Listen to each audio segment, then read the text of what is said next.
নমস্কার, আমি স্বপন। নিউজ নয়া ভারতে আপনাদের সকলকে স্বাগত। বিএলওদের ঐক্যমঞ্চের তরফ থেকে আজকে যে খবরটা এলো, সে খবরটা শোনার পর মমতা ব্যানার্জি এবারে তার 2026-এর বিদায় নিশ্চিত। এসআইআর এর এই যে গোটা প্রক্রিয়াকে ভণ্ডুল করার জন্য তৃণমূল কংগ্রেস তাদের টিম আইপ্যাক বিভিন্ন জায়গায় বিডিওদেরকে প্রভাবিত করে বিএলওদের ওপর চাপ সৃষ্টি করে তারা যে কাজটা করতে চাইছিল, সেই কাজটা করলে বিএলওরাই যে বিপদে পড়বে, তাদের চাকরির ক্ষেত্রে যে সমস্যা তৈরি হবে, তাদের জেলে যেতে হতে পারে, এই কথা কিন্তু বারবার বিরোধী দলনেতা শুভেন্দু অধিকারী স্মরণ করিয়ে দিচ্ছিলেন। আর বিএলওদের ঐক্যমঞ্চ তারাও এটা বুঝতে পারছিলেন যে তৃণমূল কংগ্রেস তাদেরকে দিয়ে, তাদের বিএলএদেরকে দিয়ে আইপ্যাকের লোকেরা বিভিন্নভাবে প্রেসার তৈরি করে তারা কিন্তু তাদেরকে দিয়ে যে অন্যায় কাজ, যে অপরাধটা করাবে, এই এসআইআর এর কাজে তারা যে ভুল ভ্রান্তি তৈরি করে সেখানে মৃত লোকের নাম রেখে দেওয়া, সেখানে মৃত ব্যক্তির নাম রাখা আর ডবল এন্ট্রি নামটা রেখে দেওয়া, বাংলাদেশি মুসলমানদের নাম রাখা বা রোহিঙ্গাদেরকে নাম রেখে দেওয়া, এই যে চাপ তারা সৃষ্টি করছিল অঞ্চলে গিয়ে বিএলএরা যেভাবে তৃণমূল কংগ্রেসের লোকেরা বিএলএর উপর যেভাবে চাপ সৃষ্টি করছিল, তাতে তাদের বিপদ বাড়বে এবং তারা যখন বিপদে পড়বে তখন কিন্তু তৃণমূল কংগ্রেস থাকবে না। তৃণমূল কংগ্রেস কিন্তু তখন তাদের পাশে দাঁড়াবে না। এ কথাটা কিন্তু আমরাও আমাদের নিউজ নয়া ভারতের পক্ষ থেকে বারবার এই বিএলওদেরকে স্মরণ করিয়ে দিচ্ছিলাম।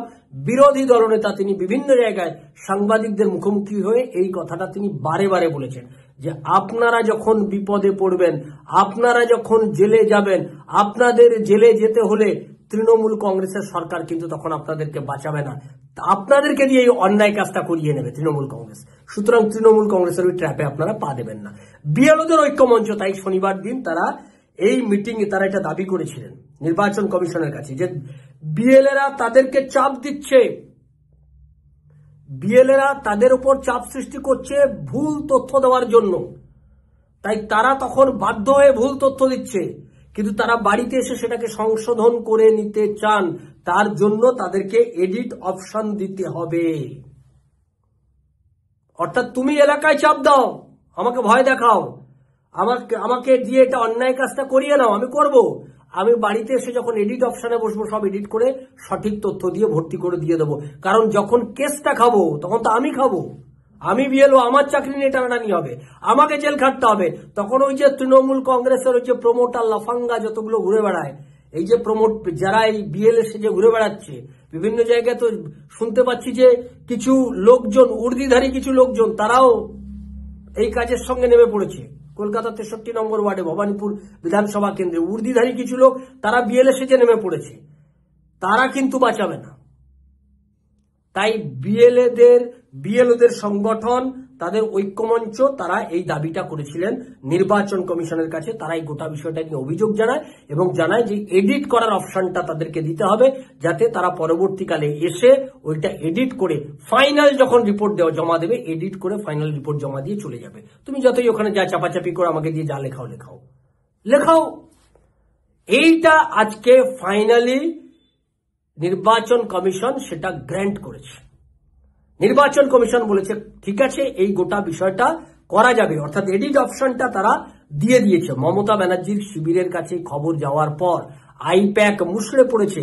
মমতা ব্যানার্জি বুঝেছে যে এবারের এসআইআর এর পর যে বিপুল সংখ্যায় নাম বাদ যাবে, বিএলওদেরকে মমতা ব্যানার্জি আগে ভয় দেখিয়েছিল তোমরা সরকারি চাকরি করো, তাদেরকে জাতা কলে পিষে তাদেরকে চমকে দেওয়া, ভয় দেখানোর চেষ্টা করা হয়েছে, কিন্তু সেটা আর কাজ করছে না। এখন বিএলওরা বুঝেছে চাচা আপন প্রাণ বাঁচা, আগে আপনি বাঁচলে বাপের নাম, আমার যদি আগে নিজের চাকরি বাঁচে তবেই আমি বাঁচবো।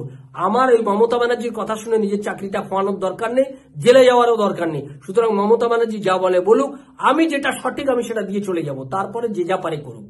এইটা যখন বিএলওরা এই অ্যাটিটিউড নিয়ে যখন ময়দানে নেমে পড়েছে, তারা যখন দেখছে ময়দানে গিয়ে তৃণমূল কংগ্রেস প্রেসার তৈরি করছে সব জায়গায়, এরা বিরাট জংশে, তখন তারা এটা নির্বাচন কমিশনকে জানিয়েছে, বলেছে এডিট অপশন দাও। নির্বাচন কমিশন আজকে থেকে এডিট অপশন চালু করে দিয়েছে। বিএলও ঐক্যমঞ্চের পক্ষ থেকে এটা ঘোষণা করে দেওয়া হয়েছে যে এডিটটা চালু হয়ে গেছে। সুতরাং তৃণমূল কংগ্রেসের বিএলএ, তুমি যতই গুন্ডা বাহিনী নিয়ে চাপ দিয়ে বিএলওকে যা পারো তাই লিখিয়ে নাও, আসল ফাইনাল যখন বিএলও রিপোর্ট দেবে তখন বিএলও সেটা যেটা সঠিক সেটাই এডিট করে বসিয়ে দিয়ে জমা করে দেবে, তুমি গোল্লা। সুতরাং তোমাদের এই খেটে খুঁটে এই মস্তানি করে বিএলওকে চমকে চামকে কোনো লাভ হবে না। নতুন এখন একটাই কাজ, বিএলওকে ধরে পেটানো, এর বাইরে তোমাদের আর কিছু করার নেই। এখন বিএলওকে মারধর করা, এর বাইরে বিএলওকে কাজ করতে না দেওয়া, এইটা শেষ পর্যন্ত করতে পারে তৃণমূল কংগ্রেস। যখন দেখবে যে কোনো কৌশলেই কাজ হচ্ছে না, কোনো কিছুতেই কাজ হচ্ছে না, তখন বিএলওদেরকে তারা আক্রমণ করে এসআইআর এর কাজটাকে ভুন্ডুল করার চেষ্টা চালাতে পারে। এটা একটা রয়েছে, এর বাইরে তৃণমূল কংগ্রেসের হাতে আর কোনো পথ রইল না। সব রাস্তা বন্ধ করে দিল নির্বাচন কমিশন, যে এবার তুমি যা মস্তানি করো করো, পাড়ায় পাড়ায় সব ফুটো মস্তানি করছো, পাড়ায় করো। আমি তো এসে ফাইনাল রিপোর্ট যখন জমা দেবো তখন আসল তথ্যটা আমি দিয়ে দেবো। আইপ্যাক এখন ফাটা বেলুনের মতো চুপ করে বসে গেছে এই রিপোর্টটা পাওয়ার পর। মমতা ব্যানার্জি মাথায় হাত দিয়ে কালীঘাটে মাথা চাপড়াচ্ছে, হায় হায় আমার একই হলো। ভাইপো ওখান থেকে চিৎকার করছে, সর্বনাশ হয়ে গেল পিসি, এ তো সর্বনাশ হয়ে গেল আমাদের তো এই লঙ্কায় এ তো আগুন জ্বলে গেল, এবার তো আমরা আর বাঁচবো কি করে, তার বাঁচার কোনো উপায় নেই। এখন পিসি, ভাইপো, আইপ্যাক সব কান্নাকাটি করছে, কালীঘাটে কান্নার রোল। কালীঘাটের পাশ দিয়ে গেলে দেখবেন শুধু কাঁদছে, শুধু কান্নার আওয়াজ পাবেন কালীঘাটে, আর কিছু পাবেন না। ফুপিয়ে ফুপিয়ে কান্না, চিৎকার করে কান্না, গুঙিয়ে গুঙিয়ে কান্না, এসব কান্নার রোল এখন কালীঘাটের বিভিন্ন ঘর থেকে আসছে। কারণ তারা বুঝে গেছে তাদের বিদায় এবার সুনিশ্চিত। এসআইআর এর প্রক্রিয়া হওয়ার পর বাংলাদেশি মুসলমানদের একটা অংশ পালাচ্ছে ঠিকই, তবে সেটা যথেষ্ট নয়। এখনো পর্যন্ত যা সংখ্যা পাচ্ছি তারা সেটা যথেষ্ট নয়। একটা বিরাট অংশ এদেশে এসে তারা ভোটার লিস্টে নাম তুলে ফেলেছে, এদেশে কাগজপত্র বানিয়ে নিয়েছে সেই সিপিএম এর জামানা থেকে। তৃণমূলের জামানাতেও ওটা অব্যাহত রয়েছে। এই কাজটা তারা করে ফেলেছে একটা বড় অংশ। তাদেরকে চিহ্নিত করতে হবে, তাদের চিহ্নিতকরণের কাজও রয়েছে। ফলে এই গোটা কাজটা, এই এসআইআর এর প্রথম প্রক্রিয়াতে যে ধাক্কা মমতা ব্যানার্জি খাচ্ছে, 2026-এ ভরা ডুবি নিশ্চিত। আর কেউ নেই, আর কোনো কৌশলে কাজ হবে না। কারণ এই সমস্ত 2 নম্বরী ভোটারদের ভোটেই তৃণমূল কংগ্রেস জিতেছে। 50-60 লাখ ভোট বাদ, এমনিতেই তৃণমূল কংগ্রেসের সঙ্গে বিজেপির ভোটের পার্থক্য মাত্র 45-46 লক্ষ।